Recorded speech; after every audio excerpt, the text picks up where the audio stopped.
ಇಂದು ಹಾಸನದಲ್ಲೇ ಪ್ರಚಾರ ಮಾಡಲಿದ್ದಾರೆ ಪ್ರಜ್ವಲ್ ರೇವಣ್ಣ. ಸಂಧಾನ ಸಭೆ ಇಲ್ಲ ಎಂದು ಪರೋಕ್ಷವಾಗಿ ಹೇಳಿದ್ದಾರೆ ಪ್ರಜ್ವಲ್. ಯಾರನ್ನೂ ಭೇಟಿ ಮಾಡುವ ಅಗತ್ಯ ಇಲ್ಲ ಅಂತ ಪ್ರಜ್ವಲ್ ಹೇಳಿದ್ದಾರೆ.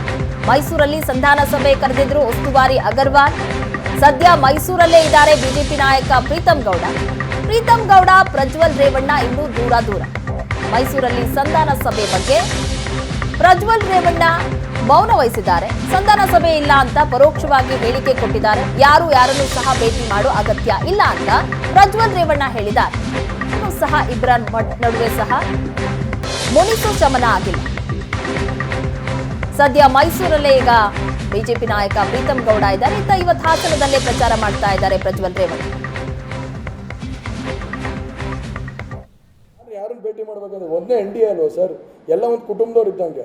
ನಾವು ಒಗ್ಗಟ್ಟಾಗಿ ಹೋಗೋಂಥ ಕೆಲಸ ನಾಗಲೇ ಮಾಡ್ತಾ ಇದೀವಿ. ಅವರು ಕೂಡ ನಿನ್ನೆ ಸೂಚನೆ ಕೊಟ್ಟಿದ್ದಾರೆ, ಮೊನ್ನೆನೂ ಸೂಚನೆ ಕೊಟ್ಟಿದ್ದಾರೆ.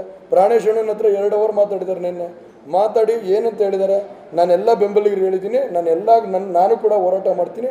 ಈಗ ಆ ಮೈಸೂರು ಮತ್ತು ಚಾಮರಾಜ ಇನ್ಚಾರ್ಜ್ ಇರೋದ್ರಿಂದ ನಾನು ಒಂದು ಸ್ವಲ್ಪ ಅಲ್ಲೂ ಕೂಡ ತೊಡಸ್ಕೋಬೇಕಾಗುತ್ತೆ. ನನ್ನ ಕೆಲಸ ಕಾರ್ಯಗಳನ್ನ ಅಲ್ಲಿ ಟೆಕ್ನಿಕಲ್ ಇಶ್ಯೂಸ್ ಇರೋದ್ರಿಂದ ಒಂದು ಸ್ವಲ್ಪ ತೊಡಸ್ಕೋಬೇಕಾಗುತ್ತೆ. ನಾನು ಶೀಘ್ರದಲ್ಲೇ ಹಾಸನ್ಗೂ ಬಂದು ಜೊತೆಗೆ ಸೇರಿ ಕ್ಯಾನ್ವಾಸ್ ಮಾಡೋ ಅಂಥ ಕೆಲಸನ ಮಾಡ್ತೀನಿ ಅಂತ ಹೇಳಿದ್ದಾರೆ. ಸೊ ಹಾಗಾಗಿ ಅದರಲ್ಲಿ ಎರಡನೇ ಮಾತಿಲ್ಲ, ಅವ್ರನ್ನೂ ಒಟ್ಟಾಗಿ ತೊಗೊಂಡೋಗೋಂಥ ಕೆಲಸನ ಮಾಡ್ತೀವಿ. ಒಟ್ಟಿನಲ್ಲಿ ನಮ್ಮ ಹಾಸನ ಜಿಲ್ಲೆಯಲ್ಲಿ ನಾವು NDA ಇಂದ ಒಂದು ಶಕ್ತಿ ಕೊಡೋಂಥ ಕೆಲಸನ ನಮ್ಮ ಮೋದಿ ಸಾಹೇಬರಿಗೆ ಮಾಡೋಂಥ ಕೆಲಸ ಮಾಡ್ತೀವಿ.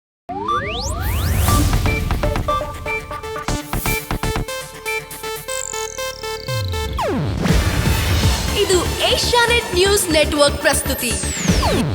ನೀವು ನೋಡ್ತಿದ್ದೀರಾ ಏಷ್ಯಾನೆಟ್ ಸುವರ್ಣ ನ್ಯೂಸ್.